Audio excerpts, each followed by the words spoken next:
So hello friends, welcome back to my channel. This is Jia Gupta. So today in this topic meningitis, मैं आपके लिए आज लेकर आई हूँ meningitis. मैं डिस्कशन करती हूँ. चलिए, so let's get started. First है डेफिनेशन, सेकेंड है कॉजेस मतलब इटियोलॉजी, किस कारण से आपको ये मेनिंजाइटिस हो रहा है. देन रिस्क फैक्टर, इसके रिस्क फैक्टर क्या है, ये नर्वस सिस्टम से रिलेटेड ये डिसीज़ है, डायग्नोसिस है.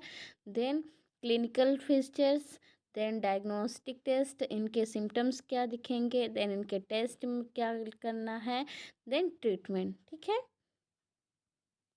First is definition. Definition is a disease characterized by inflammation of the meninges. आपको inflammation of the meninges के कारण आपको ये डिसीज़ होने के चांस रहता है. ठीक है. Infection dura mater, arachnoid and pia mater of the brain and spinal cord. ये ब्रेन से रिलेटेड डिसीज़ है. ठीक है. देन अपन डिस्कशन करेंगे मेनिंजाइटिस के कॉजेस क्या हैं. First causes, infection of the meningitis by bacteria, virus, fungus and protozoa. जिसके कारण आपको इन्फेक्शन मेनिंजाइटिस होने के चांस है. Bacteria, then virus and fungus and protozoa के कारण. Then second, organism enters into CNS through upper respiratory tract and और blood stream के कारण. ठीक है. इसके कारण भी आपके मेनिंजाइटिस होने के चांस है. Septic, streptococcus pneumonia, Neisseria, meningitis, haemophilus, influenza. ठीक है. Then fourth number, aseptic, mumps, enterovirus, arboviruses, फार्मोक्सिक्स वायरसेस एंड HIV. ठीक है, एक्सेट्रा. इनके कारण भी आपको मेनिंजाइटिस होने के चांस रहते हैं. ये कारण है. कॉजेस मतलब इटियोलॉजी. ठीक है. आगे डिस्कशन करते हैं. इस मेनिंजाइटिस का सिम्टम्स क्या है, साइन एंड सिम्टम्स. ठीक है. आपको मेनिंजाइटिस देखने को कहाँ मिलेगा, सेरेब्रल में. ठीक है.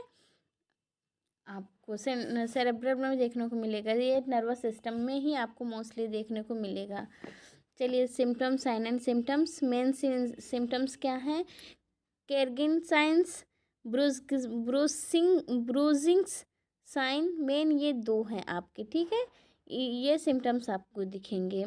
देन अदर साइंस, आपको नॉर्मल साइंस जो दिखते हैं आपको सिम्टम्स दो जो आएंगे, हेडेक होगा, चिल्स एंड फीवर आएगा, ठंड लगेगा, फीवर आएगा, देन नोजिया एंड वोमिटिंग होगा, फोटोफोबिया होगा. ठीक है. आपको ये सिम्टम्स आपको इतने दिखेंगे नर्वस सिस्टम से. ठीक है. देन आपको डायग्नोस्टिक टेस्ट क्या देखने को मिलेगा मेनिंजाइटिस में. फर्स्ट, हिस्ट्री कलेक्शन लेना है, पूछना है उसके कोई फैमिली में, बैकग्राउंड में किसी को तो ऐसे मेनिंजाइटिस का कोई डिसीज़ तो नहीं था किसी को, किसी परिवार में कोई भी ऐसे. आपको हिस्ट्री कलेक्शन लेना है. देन ब्लड टेस्ट कराना है, EEG लेना है. EEG एक टेस्ट होता है, वो EEG करवाएंगे. देन एक्सरे करवाएंगे, फिजिकल एग्जामिनेशन कराएंगे, लंबर पंक्चर कराएंगे. लंबर पंक्चर क्या है, collect of the cerebral spinal fluid. उसमें से आपको कलेक्ट कराना है, collect of cerebral spinal fluid. ठीक है. CT स्कैन कराएंगे एंड MRI करवाएंगे. उससे चेक कराएंगे कि उससे क्लियर होगा कि मेनिंजाइटिस है कि नहीं है. ठीक है. इसी से क्लियर हो पाएगा. देन आगे डिस्कस करते हैं. देन इसके कॉम्प्लिकेशंस क्या हो सकते हैं, इंसेफ्लाइटिस होने के चांस रहेगा, डिलेरियम होगा, जो आप मेंटल हेल्थ में पढ़े होगे कभी, डिलेरियम, इल्यूजन, ये सारी चीज़ें उसी के अंदर में आता है. ठीक है. हेलुसिनेशन वगैरह में. Deep stupor and coma and death होने के चांस रहता है. अगर आप इससे आप नहीं आप मतलब नहीं आप दिखा रहे हो, आप उससे दूर हो, इन सारी चीज़ें से इसको कॉम्प्लिकेशन उस पेशेंट को होने के चांस रहेगा. ठीक है. देन मेडिकल मैनेजमेंट क्या करेंगे, मेडिकल मैनेजमेंट में आपको एंटीबायोटिक्स दिया जाएगा. फर्स्ट है एम्पिसिलिन में एंटीबायोटिक में, डायरेटिक में मैनिटोल दिया जाएगा. और एंटी कन्वल्सेंट में भी दिया जाएगा क्योंकि वो ब्रेन से रिलेटेड है, नर्वस सिस्टम से रिलेटेड है। एंटी कन्वल्सेंट देना ज़रूरी है तो फेनाटोइन देते हैं। फेनाटोइन से एंटी कन्वल्सेंट को रोकता है। ठीक है, थैंक यू सो मच।